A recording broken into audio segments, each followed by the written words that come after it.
Recently, Ninja gave his thoughts on the entire of the Fortnite competitive scene in a small little explanation to his chat on his Twitch stream. I saw this because Fortnite posted this on their Twitter, and when I watched it, Ninja actually makes a lot of really good points, and there's also a few things here that I definitely don't agree with. This right here was the message in the chat that sparked the discussion. This game isn't for casual players anymore. As soon as you land, you get pooped on. Little Q, I disagree entirely, bro. Casual players can still dominate and play this game and have fun. That's what skill-based matchmaking is for. You go in, if you have no KD, if you've never played this game, you're just going to get littered, filled with a bunch of lobbies of terrible players and bots. And just the game is just going in such a solid direction, bro. I mean, I understand that people might be pissed, especially, again, the competitive community. When you have a brand new meta that is spray to win, yeah, man, competitive players are going to literally lose their minds. Now, this is more aimed at the casual players and the casual player base. And honestly, for them, right now, Ninja's completely right.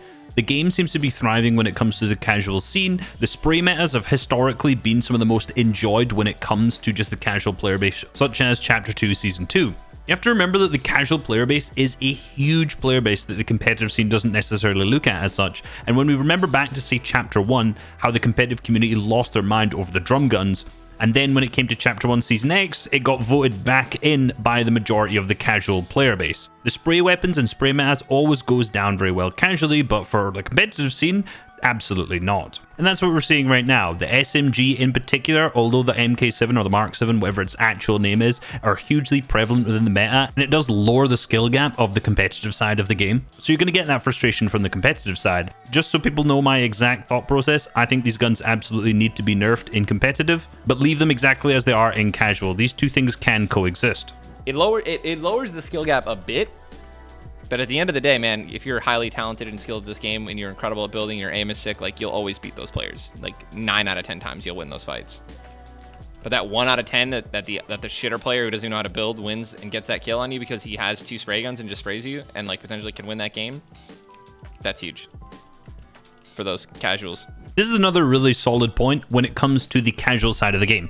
This is a really good insight and reasoning why the casual scene likes spray weapons, because it does give them that opportunity to win. Now, I'm guessing when he said that 9 out of 10 times you'll win the fight, he was referring to the casual scene in particular, because in comp, if 9 out of 10 times you're going to win a fight and lose one to a really bad player just with an SMG, that's one game of a Cash Cup Opens, which could mean the difference between qualifying for money and not. I'm not trying to put words in his mouth because I'm almost 100% certain he is referring to that being a good thing for the casual scene, but again, this isn't a good thing for the comp scene. And I agree that this becomes very frustrating if you're a comp player who puts a ton of time into getting better, and then you're playing against someone who is significantly worse than you and they win the fight because they just sprayed you in an unskillful way. Again, he's completely right. For casuals, this is fantastic, and this is what makes pubs enjoyable for worse players. That opportunity to win. He is 100% on the money there. Listen, the competitive community needs to exist in order for games to thrive. Personally, for all games. However, Battle Royales, I don't know, man. I think I'm changing my stance on the Battle Royale section of it all. I mean, look at Warzone, right? I mean, there aren't like competitive professional Warzone tournaments, right? There's no FNCS for Warzone, is there? Right, for the Battle Royale? There's like casual tournaments probably, and tournaments that some organizers pick up and stuff like that, but nothing official, right? Nothing official like the FNCS. So I don't think that competitive is needed to actually elongate games like this. Battle Royales are just amazing because they're fun.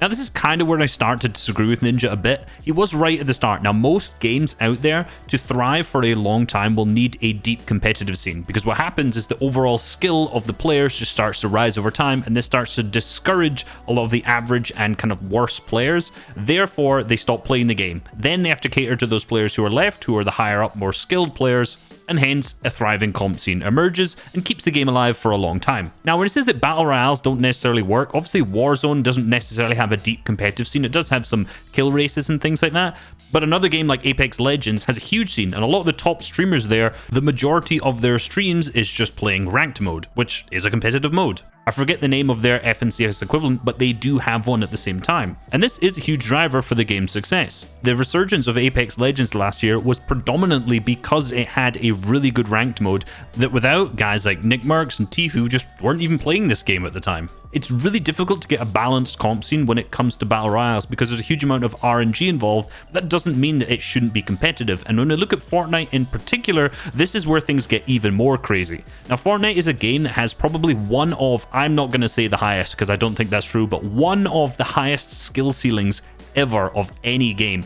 Think about just how difficult it is overall when it comes to building, editing, aiming, game sense, awareness, and all of these other aspects of the game, and it's almost like this was just kind of created accidentally. The building mechanics seems super simple at first, but at the end of the day, it has such a high skill ceiling. This game was built just to be a fun little battle royale at the time, but it seems like Epic almost accidentally created what is an extremely competitive game. Warzone doesn't really match this. It doesn't have the same kind of skill ceiling like this game has. Worse players in Warzone will much easier be able to do well because of the time to kill.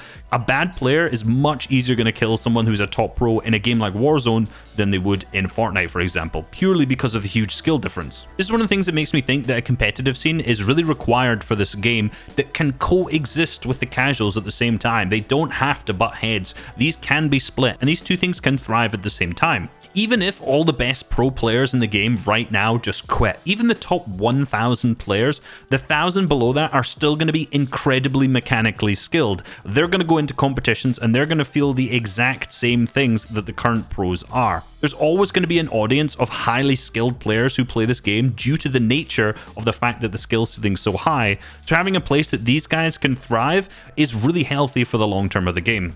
Elder Gator, every competitive community is toxic. Literally every single one of them. Because at the end of the day, they're the ones playing, and the people who aren't as good as them are making the rules and balancing the game that they know best. So they're never pleased. Take that as your example, and that's every professional game ever.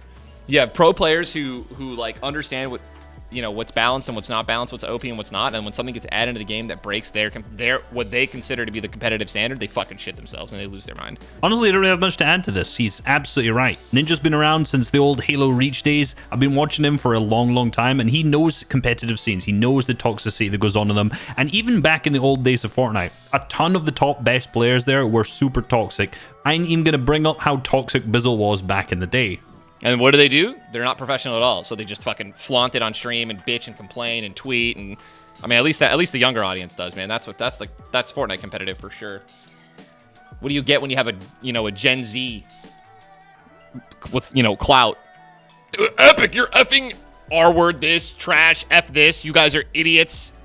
Donald Mustard is XYZ because they have no idea how to actually be professional about their feedback, and they just use their audience and platform to try to create a fucking mob mentality to get things to change.